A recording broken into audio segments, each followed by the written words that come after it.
Ticket.com. The New York Times has published a letter that Brett Kavanaugh had handwritten in 1983.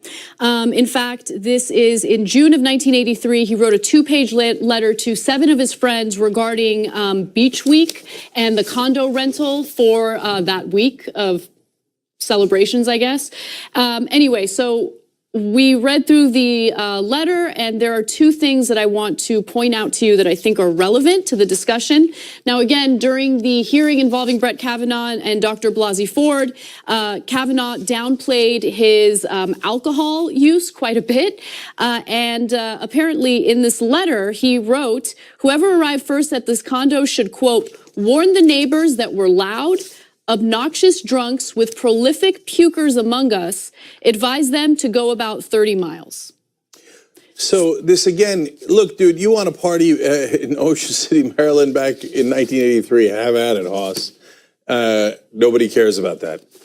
But why did you say during the testimony that you didn't have any issues with drinking? I mean, he said over and over again that he liked beer, but that there were no issues. When on the issue of Ralphing that he talked about in his yearbook, he can't help himself.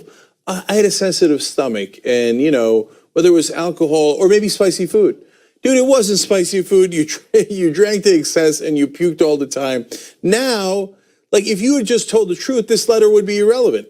Okay, so you were a prolific puker. Who cares? That's right. Because look, the fact that you like to party when you were in college isn't indicative of anything, right? It means that you're human. And so, again, I don't understand why he felt the need to lie about it. Now, there's one other part of the letter that stood out to me. And again, this doesn't prove anything other than the fact that he wasn't some innocent choir boy when he was in college. So let me give you what he wrote in the letter regarding women. So he said, I think we are unanimous that any girls we can beg to stay there are welcome with open, and then he did the ellipsis. Open what?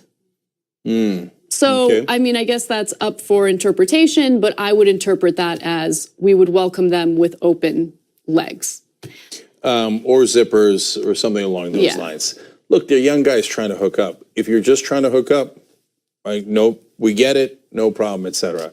But if, you know, given the context of the allegations, and look, don't get me wrong, I get why he's lying too. Hey, look, they're going to say that just because I like to drink and I like to puke and I like the girls, that I did the sexual assault. But those things are not necessarily connected. You could have told the truth and still said, no, of course, we partied like every kid does at that age. But that doesn't mean we did sexual assault. That's a totally different ball game. He just chose at every turn to say some things that weren't true. I mean, come on, guys, you know it. The minute you heard it, if you heard it while we were covering it live or any other time, when he said the Ralphing might have been in reference to eating spicy food.